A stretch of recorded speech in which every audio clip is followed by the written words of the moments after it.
Good day, everyone. Thank you. Thank you for joining us again today. I'm super excited about the content we're going to cover today. So, we are going to go a layer deeper. So, with that said, let's take a short time to do a little bit of review on what we discussed. Hopefully, you can see my screen centered around a scripture in Psalms. And that scripture tells us that God owns everything. Everything on the earth, in the earth, and under the earth belongs to God. So I know we like to attach ownership to things, people, places, things, dollars, right? We all have a hometown, a sports team, parents, kids, siblings, and we use this my word a lot. So yesterday we were really trying to reframe our minds, reframe our outlook, and use that scripture, Psalms 24, I believe it's verse 1, that helps us reframe our perspective. And one of the things we talked about, because he owns it all and he's entrusting us to it, he's entrusting us to manage it. Not own it and misappropriate it, not own it, call it ours, and then do what we wish with it. He has a plan and purpose not only for our lives, but for the resources he's blessing us with. And that's really what the center of stewardship is about. Stewardship is understanding that you're a manager, not an owner. This is entrusted to you for the benefit of your own life and the people around you. What, as faith-based believers, our job is really to bring heaven on earth, right? So those resources, if you have children, you want to feed them, protect them, educate them, house them. You want to do all those things, and the resources are built for that. If you are part of a ministry, charitable organizations, nonprofits that resonate with you and where you think your core values and your purpose lies, it's your job to use some of those resources for that as well. And yesterday we talked about another scripture in Psalms that says a wise man leaves an inheritance for his children's children. Now, that is future looking. That's legacy built. And some of the resources he's giving us is not just for consumption today, it's for building our legacy and for helping others tomorrow. In order to do all these things, we have to be aligned. We have to have that mindset and the alignment in our belief system, our core values, our purpose has to be in line with our intentions and our actions, our goals, and to center us to today, our plans.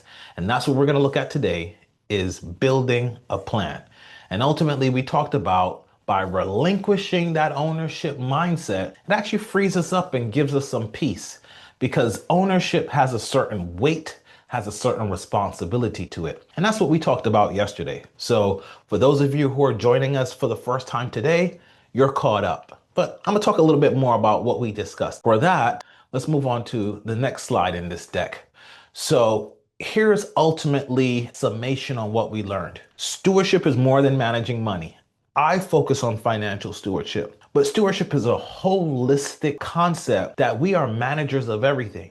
Our time, our talent, our treasures, all of those things, including relationships. Sometimes I think we leave relationships off. And if you're a believer, you know, one of the biggest things that Christ modeled was how to foster relationships, how to build relationships. He and the disciples all had really intimate relationships. Then we talked about having a blueprint, actually building out a plan. And one of the scriptures we looked at was actually a quote from Jesus when he says, "Who intends to build a tower and does not count the cost?" So God gives us the vision, and then he holds us responsible for developing the plan in order to execute that vision. He does aid us along the way. He empowers us to execute that vision. That's my belief. And then everything we're doing should come from a purpose perspective. We should be doing these things based on what we believe God has called us to do.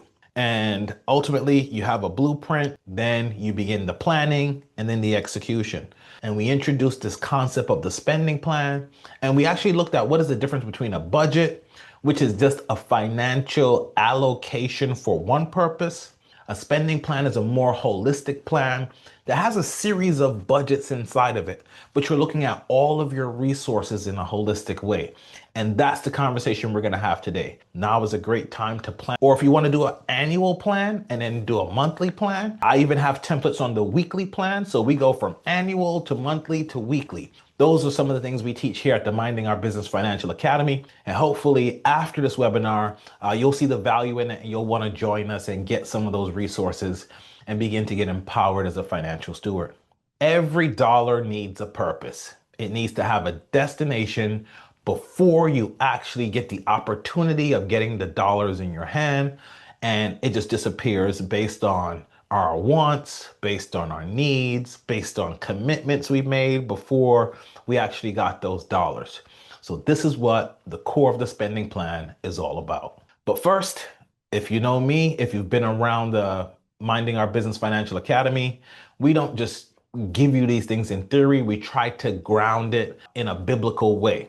So we're going to look at Haggai chapter 1, verse 6. That's going to be our theme for today. It's not that we're not making money. It's not the income. It is our structure, our system, where we're putting that income. And Haggai says, you earn wages only to put them in a purse with holes in it. And I think I said this yesterday.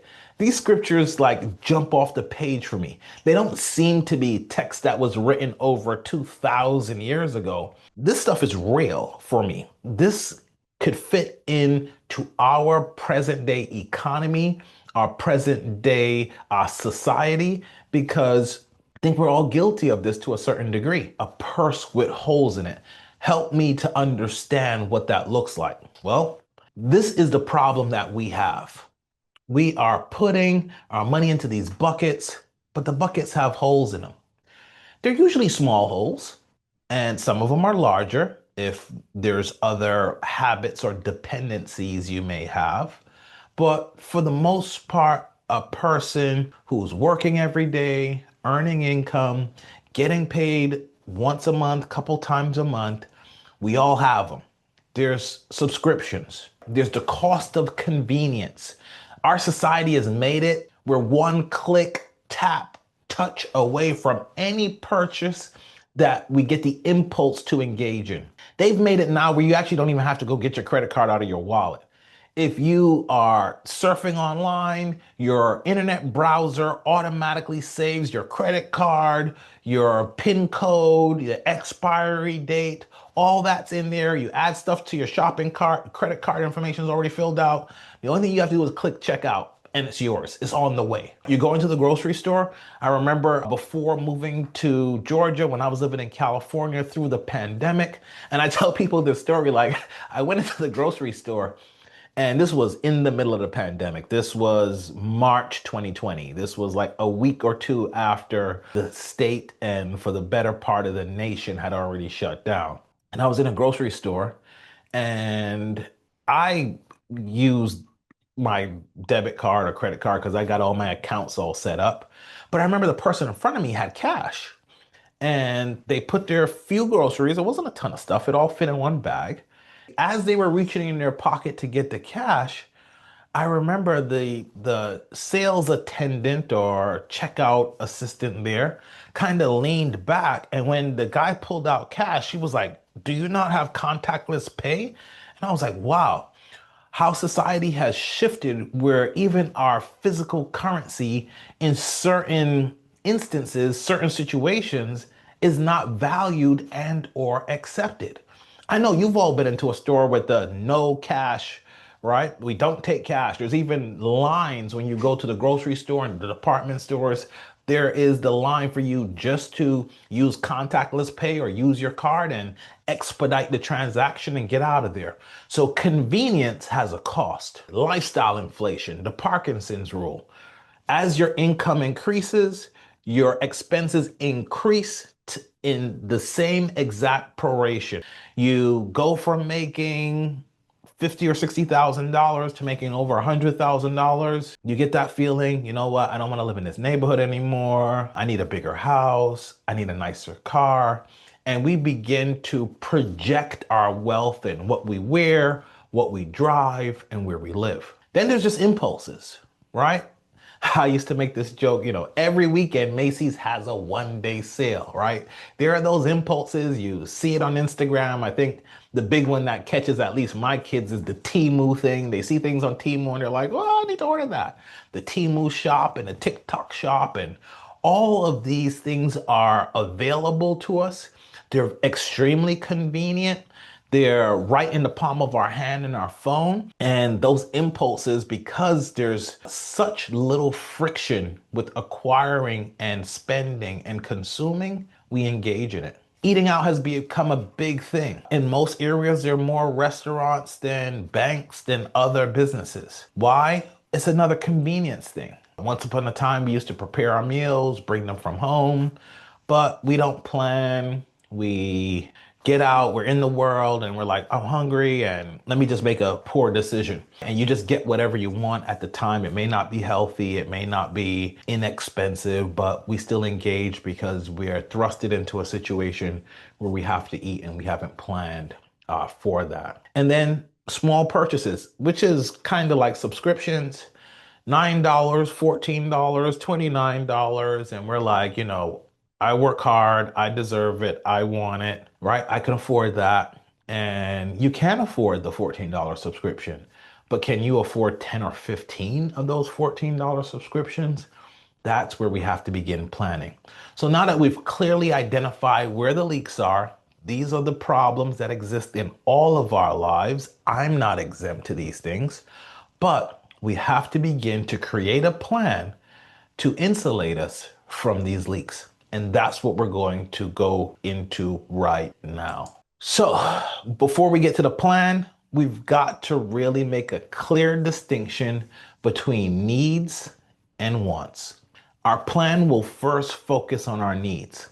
I say this all the time. If there was one lesson that I had to teach for the rest of my life, that was it. I was only limited to one.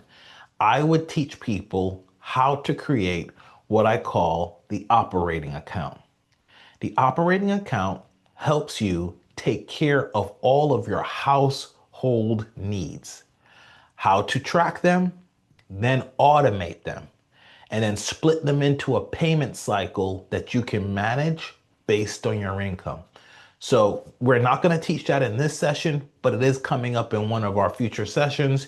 So there's a reason to come out and join us next, because I'll probably be teaching that in next webinar. And that's another reason so what are our needs? We all know them. We need a place to live. Electricity would be nice. Running water would be excellent. A little bit, a couple other amenities. Wi-Fi has now become a need because none of these devices, I can't come to you as I am right now without it, right? Insurance is a big deal. Transportation. We need to eat.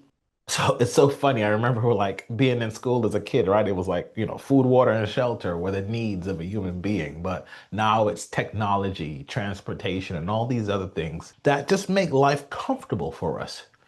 But then there's some things that we just want to have. We want to eat out when we eat out. We want to try the new, nice, fancy white cloth restaurant downtown. We want to go have a nice steak every now and again and enjoy it with our significant other, our partner.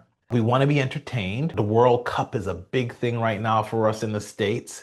And if you've looked at the cost of some of those tickets, people have traveled from all over the world to come here to spend thousands of dollars on their lodging, transportation, and tickets to see the event. So that's travel, right? And then while they're here, they got to buy their ranch.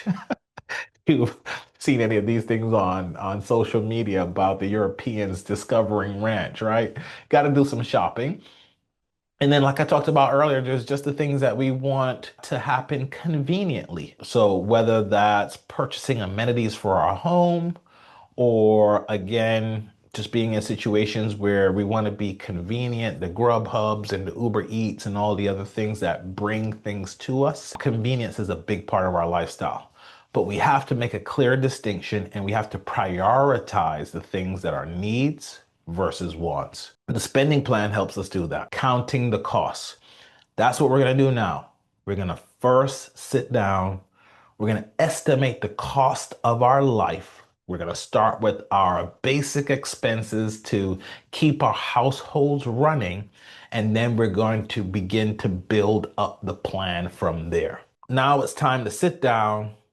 And if in the webinar you just want to take the information in, like I said, get the resources and then do this in your own quiet time, that's great. I recommend getting your bank statements, getting your credit card statements so you can actually track and look at the real numbers of your life. If you need some assistance with that, there's a whole lesson that we built in the Academy for you. Academy, if you can get more of these lessons if you want to go through the entire full process. Today we only have an hour, so we're gonna kind of truncate the process for you. So the key, you know this, if your plan is in your head, it's fragile. We all have intentions, we all have plans in our head, but the things we write down are typically the things we get done. So I'm going to encourage you to make sure your plan is written.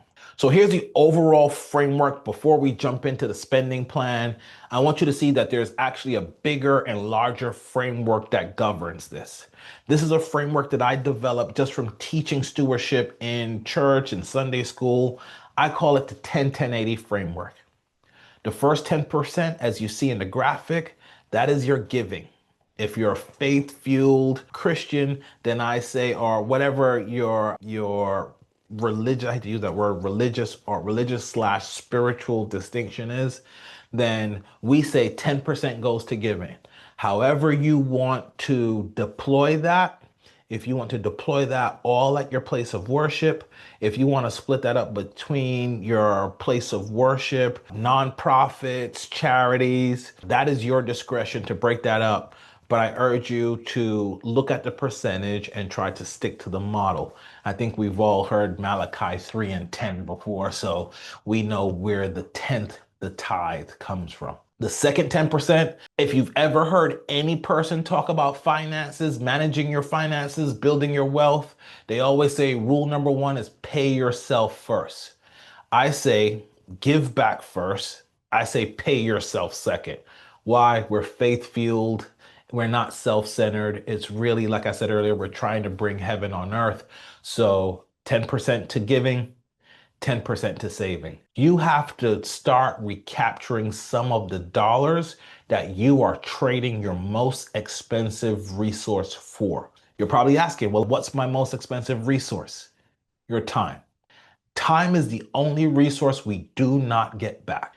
Money we can get back, possessions we can get back. But time is undefeated. You've probably heard before, Father, time is undefeated. So if you're trading time for dollars, you have to have a system of capturing some of those dollars you've traded your time for. And that is why we believe that 10% needs to go to savings. I introduced a little bit the 7-account framework. That's where the opportunity account, that 10% is falling into your opportunity account. Don't worry. I know you're probably taking notes. I'm going to show you a graphic that you can screenshot to show you where things are supposed to go. And then I know this seems daunting. You're probably saying, I can't do that. And I'm saying, yes, you can, because I've done it. I went from a household that I was managing between $50,000 and $60,000 all the way to a household that our gross income was over $400,000. And I have been through all of those phases in between. So if you intend to do it, you can get it done. You have to find a way to live on 80% of the income that you're generating. Not 80% gross, 80% of the net income. And that's what I'm going to show you how to execute that within the spending plan. All right. So living on the 80, it requires intentionality. I'm not going to sugarcoat this. I'm not going to lie to you. I'm going to give it to you straight and plain. You saw it in my life story.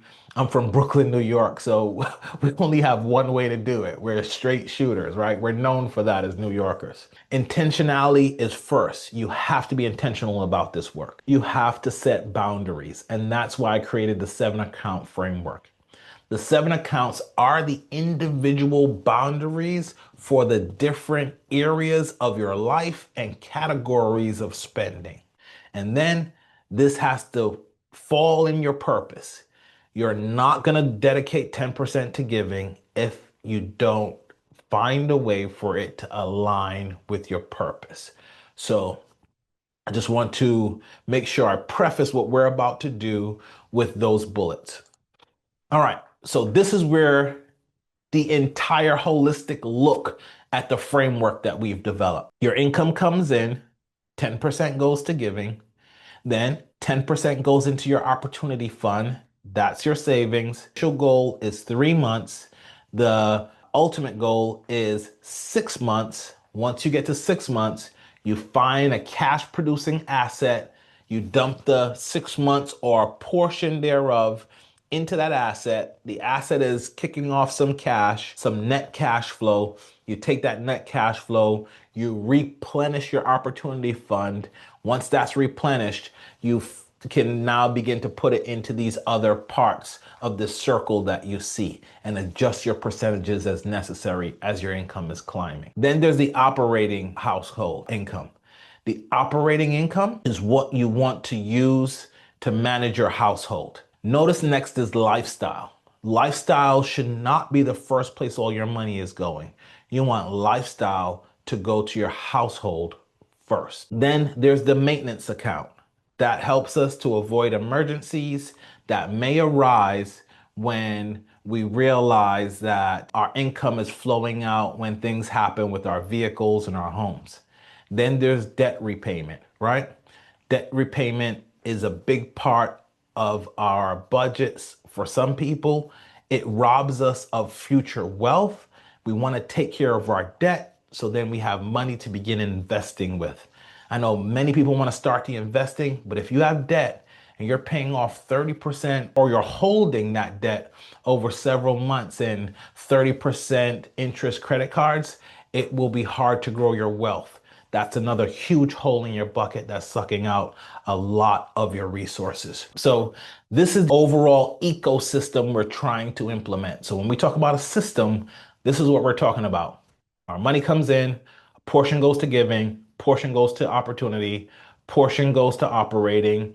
Then there's a portion for our lifestyle, then to maintain the things that we've collected that need maintenance, our car, our home, or whatever else you have. Get rid of debt as much as possible, and then start multiplying for the future. That's the ecosystem. All right, here's a bit of a screenshot. You can do it as basic as this. You can start out like this with just a sheet of paper. If you don't want my templates and you just want to do this yourself, we're just going to walk down these 7 accounts. But what I'm going to do is share the percentages for each account so that as you're home and you're writing out your income, then you're dividing by these or multiplying by these percentages, getting your number and then slotting in your number. That's the expectation I have for you to get your plan completed today. But to help you through this, we're going to work through a scenario. We're going to look at the lovely Johnson family.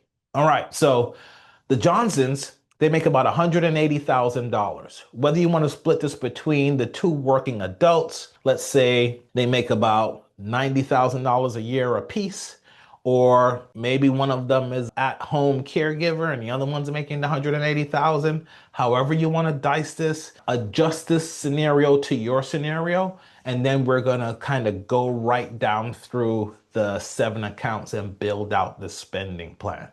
So for the Johnsons, even though they're grossing $180,000, we all know Uncle Sam is going to take theirs out first.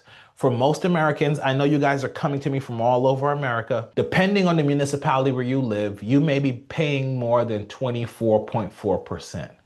This scenario is based on 24.4%. So we're just going to say for this scenario, they make 180, but their net monthly income is roughly about $12,000. And they have the same issue all of us have, making great income, but they don't have a clear system that they're engaging. They have busy careers. They've got those 2 lovely children they're raising, and they're still feeling financial stress, even though most people say, hey, you make great money. So that's what we're going to do. We're going to help the Johnsons implement a system. So here's what we're going to do. Just like I showed you earlier, we're going to get their system in place so that they can manage that $12,000 every single month. The income, they're giving, opportunity, operating, and then we're going to cascade down into the other categories of their life. All right. So here are the percentages that I created for all of them. So now is the time to screenshot if you have that capability on your phone, but this is their scenario. That's our basic sort of vanilla percentages that we recommend you try to stick to. But again, Everybody's living situation is different. Everybody's income is different. We live in certain states and cities that may be more expensive than others. So adjust the percentages as it makes sense for your scenario. So their giving account here has an allocation. Their opportunity account has an allocation. And we're just going to walk through these one by one. So 10% is what they're giving out, right? So let's just go account by account. So let's talk about that 10%. So that's $1,200 that they're setting aside towards their giving account. And for them, the benefit is they can trust that they'll have this money available. It aligns with their purpose and their core values of being generous. They're aligned with a ministry, so it allows them to have kingdom impact because they're contributing to the ministry that they're a part of, right? So they're using money as a tool, not as their master. Second stop, their opportunity fund. I just explained that. Their goal is to get to 6 months of their living expenses. So they're kicking away that $1,200 every month. That's $14,400 that at the end of the year they've saved. Is this something that we're all doing? When is the last time that any of us can say, hey, a year went by and I recaptured almost $15,000 of the money that I've worked for? I know for me, I started out with the 10%, and then as our household income began to mushroom, then I was able to get to a 50% savings rate. And to harken back to yesterday, that's how I was able to invest in real estate because I increased my percentage while keeping other parts of my life intact. So these percentages are fluid based on your income and based on where you are. The main account, or I should say expense that we kept in place as our income was growing was this one, our operation. This is where most of us, more than 50% of our income is going. Why? We might have bought a really expensive house as our income was increasing. We all know insurance premiums have gone up 30% nationwide as a result of some of the natural catastrophes that have happened in Texas and Florida and in California. So if you own a home, you've probably seen your mortgage actually go up. Why? Your property taxes and your interest is going up, right? But this is something I was able to do. I was able to keep my household expenses as flat as possible for many years, even while raising 4 children. We stayed in a smaller house for maybe more years than most people would have. Our first house we actually lived in for 16 years, and we stayed there, and our sort of really nice luxury home that we live in now, that was actually the third house that we bought. It wasn't the first. I know a lot of times we all want that luxury house. We all want what we want. We want the 5,000 square feet and the 5 bedrooms and this and that. That was purchase number 3 for us. We had a home that we lived in. We had an investment property way before we scaled up. And actually, our kids look at us now like, why do you guys have that big house and we're all out of there? Well, we get to enjoy it now, right? Back then, when they were living at home and we had the expenses, we were trying to keep them flat. So for this couple, it's roughly about 42% of their income that they're allocating. That $5,000 is going to their mortgage, their utilities, their insurance, their transportation, their food, and anything else that keeps their household running, right? Those subscriptions, the internet, those are the things we really need to keep in check. The first 4 or 5 bullet points there, those are pretty much table stakes. But as we get on to the other expenses that we have in our life, that's where we have discretion. And that's where I'm going to challenge you is to look at the additional things you have in your household that you have a decision whether to continue with those or not. So they've got their necessities covered. They have automations in place with this account. So only thing they have to do is go in there and make sure that those payments are being made and that there's no fluctuations to the actual billing amounts. Let's go on to account 4. This is their maintenance account. For that, they've decided that 4.2% of their income is what they're going to allocate to maintenance. Now, this is a pretty significant number for the Johnsons. $500 a month, that's about $6,000 a year. But depending on the size of your home, the age of your home, your age of your car, and all those things, that's where you want to adjust it. I recommend somewhere between 2 and 4% for most people. That will get you enough money putting away every single month. So when you need brakes, when you need tires, when you need a hot water heater, when you need the AC serviced, whatever it is, you have money allocated to the maintenance of whatever assets or liabilities you own and keeping them maintained. This is making the things that we say are emergencies, this is making them predictable and not unpredictable. Because when we don't have a system, these things show up and then we're like, oh man, I didn't think my car was going to break down. Then you get a credit card and now you're paying more for that repair because you charged it rather than having the money set aside to be able to take care of that expense. Lifestyle. This is the big one. This is your largest place you have for adjustment. Most people don't want to hear that. But again, I got to fire straight with you. Most of us, our lifestyle, it's what's eating up our finances. I've seen people and I've coached people from 25 to 50% of their income was going into their lifestyle. Clothing, the cars. And if you know anything about this and you've been out there car shopping in the last 2 or 3 years, cars are absolutely astronomical. They've almost doubled in price. If you have a large family, you need an SUV, almost $100,000 for a brand new SUV. So those costs have gotten almost unwieldy. But these are the things where we need to adjust our lifestyle as much as possible. Dining, entertainment, and travel are the big three for most Americans. So I would say find creative ways to reduce these expenses wherever possible. Now they're allocating 16, almost 17% of their income. That's $2,000 a month. Now, when I start showing people, quote unquote, budgeting, the initial thought is restriction. I won't be able to live. I'm not going to be comfortable. I'm going to be a miser. It's going to be boring, all the things I hear. But and I know if you're putting away $2,000 a month, right? $2,400 a year, that's enough to enjoy a nice vacation every year. You don't have to go international. You could go to another state. It might mean you have to get rid of some subscriptions. It might mean it's just one vacation a year and not multiple. It might mean you dine out maybe once per week and not every single day. But these are the decisions that you have to make based on your budget and your lifestyle, your core values, and what you think the Lord is leading you to do with your finances that He's entrusting to you for the purpose of bringing heaven on earth. Right? So I think there's more than enough money here to enjoy and have a comfortable lifestyle.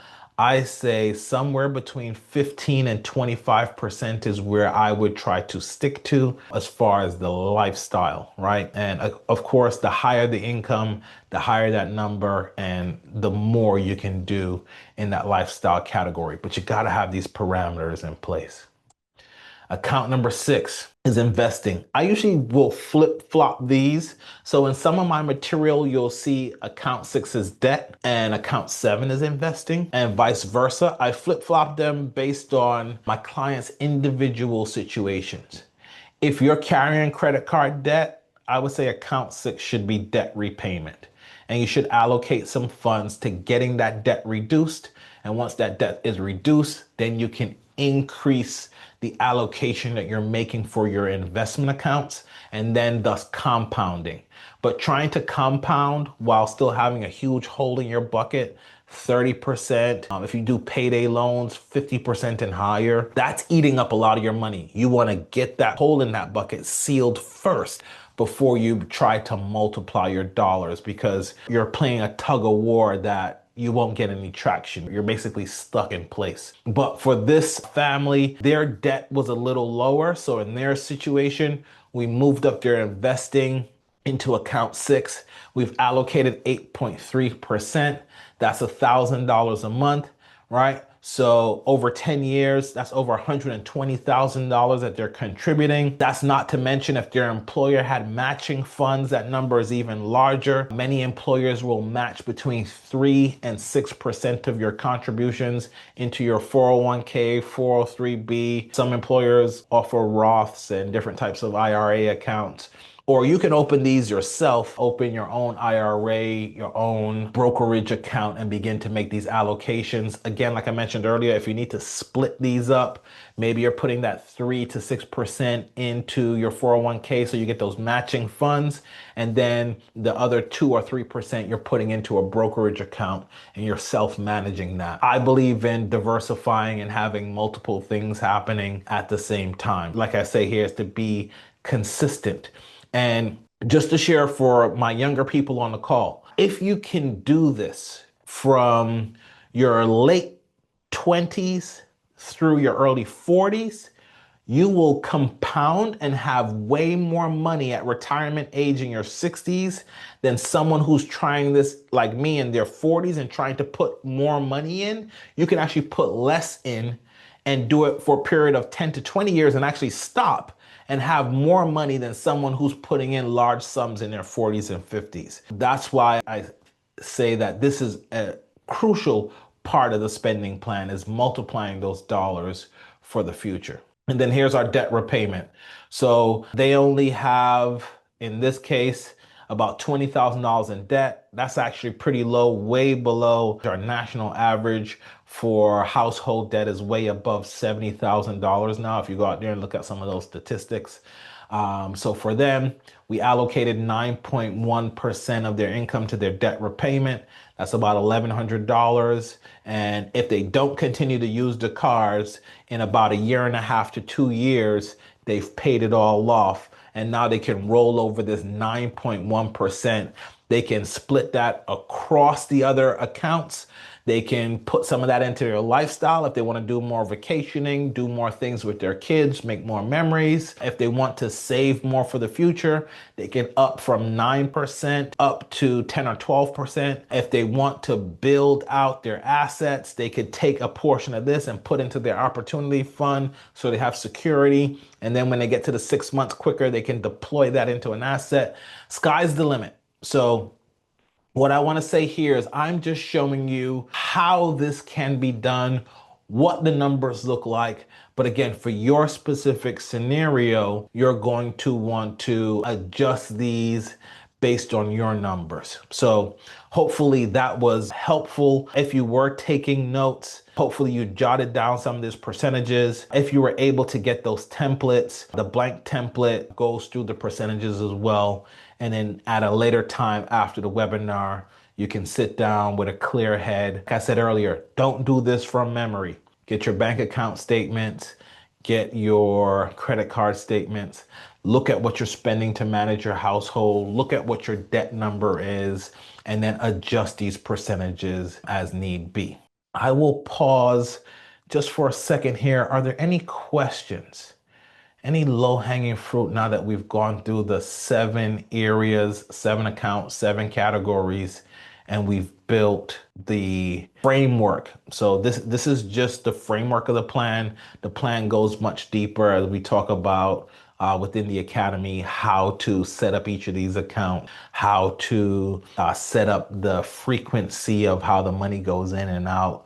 There's still some detail that you need, but this at least gives you the overarching plan that you can have on paper and then begin to deploy these sort of 7 account steps one by one. If you now look at it, for the Johnsons, their plan is in place. Every dollar has a job, has a purpose. It's assigned to a specific account. Each account has a very acute purpose and a allocation that's set up specifically for that account. So for them, they've allocated the $12,000. They don't have a variance. If you go through yours and there's some sort of variance, that's where you want to go through and begin to adjust the numbers so the numbers make sense, so you get to a 0 variance as much as possible. All right, so this is stewardship. This is managing our finances. This is what it looks like. And this is how you can implement a system. And again, the Minding Our Business community is on the school platform. So that's our school number there. 633 is our school. So if you know anything about the school platform, you can join there. But we'll also have some links and resources for you to share. Right? So what changes? Let me close out with this question. What changes after about a year? And go ahead and interface in the chat. Go ahead and type in. If you implemented a system like this, I have a couple results based on the Johnsons, but I want to hear from you all. What would change in your life after a year of following a very detailed system, right? Having diversified accounts with purpose, not one checking account that everything comes out of and you're scared of auto pay because you're swiping that card and you don't know how much money is in there and bills are hitting and it creates this cycle of chaos. What if you went from that to this? Go ahead, type in the chat. What would change in your life? For the Johnsons, they are now saving about just under $15,000 a year, right? Their debt is being reduced. They're on a plan to be debt free within 2 years. They have a consistent plan on investing and multiplying their money for the future. They know what their household operating cost is. So that means they know what their bills are. They're organized, right? And they have alignment in the family, right? That husband and wife aren't arguing with each other about where the money went, where it is, what happened, why wasn't this bill paid? We got a late fee, we got a cutoff notice. I've been there, so I know the friction that it can create in relationship when you don't have a detailed, simple plan, because what I just showed you wasn't complex. It was just 7 steps that you can implement, and then it's transparent. It's written down. It's a conversation a husband and wife can sit down, look at the numbers, look at the percentages, look at the income together, and make some educated decisions about what's best for their household, what's best for their life, what aligns with their goals and their purpose. So essentially, this is what it looks like. They have their foundation in place. They have a spending plan. And so what are some of the other areas or components that you teach that help us build out the home the right way? And we're making this home reference. This is something we talked about where we looked at the steps of building a house, right? And how we could make that analogy work for our finances. So once the plan is in place, there's the foundation. Now we talk about visibility and tracking. We have some tools in the academy to help you track and have visibility on your finances, right? Then you want to create a meeting frequency. If you're a couple, you want to sit down and talk about this and review the numbers as your income and expenses change. I recommend a weekly money meeting. For some people, it may be monthly. Then we want to get that operating account. Again, for most of my clients, I usually will attack the operating account because I know there's some stress and some friction in the household and the relationship when we don't have automations and the household isn't stable and secure as far as the finances to keep it operating. So the operating account is in place. And then we want to make sure there's some automation so things are happening by themselves. You can kind of push back. You don't have to make those decisions, same decisions every single month, pay this or pay that. It's being paid, it's automated. And then that now frees you up to go through the other 4 or 5 tiers of the account. Start planning opportunities, finding out what's your investor DNA, some of the things you can begin investing your money in, eliminating your debt, ways to keep your lifestyle expenses as flat as possible. Those are the other components that if you stick with us, again, we do this once a month, the second week of every single month, we attack a different part of this structure and try to make it plain and simple for you in this 1-hour window to learn, acquire, and engage with us. So we go live every single Wednesday night with our Stewardship in Motion series. So I'm usually presenting a topic like I did in this webinar. I'll usually be pulling something out from the news media, from financial articles I've read, or from the actual curriculum that we teach. And then we go through that for about half hour just to get your minds thinking about stewardship. And now I just want to say thank you. Thank you for sticking with us for right about an hour. Thank you for spending this time with us. We really appreciate you. Thank you so much for spending this time with us. Now that we've got the core piece, and then we'll also share with you how we can build a relationship together, how you can collaborate with us, how we can serve you and support you along your stewardship journey. So thank you. Thank you so much for joining us. Go out, enjoy the rest of your day, find some time to get your spending plan done. And as we always say, stop all the scrolling and minding other people's business, and let's start minding our business and get our financial house in order. So thank you. I'll see you guys again. Love and appreciate you, and take care.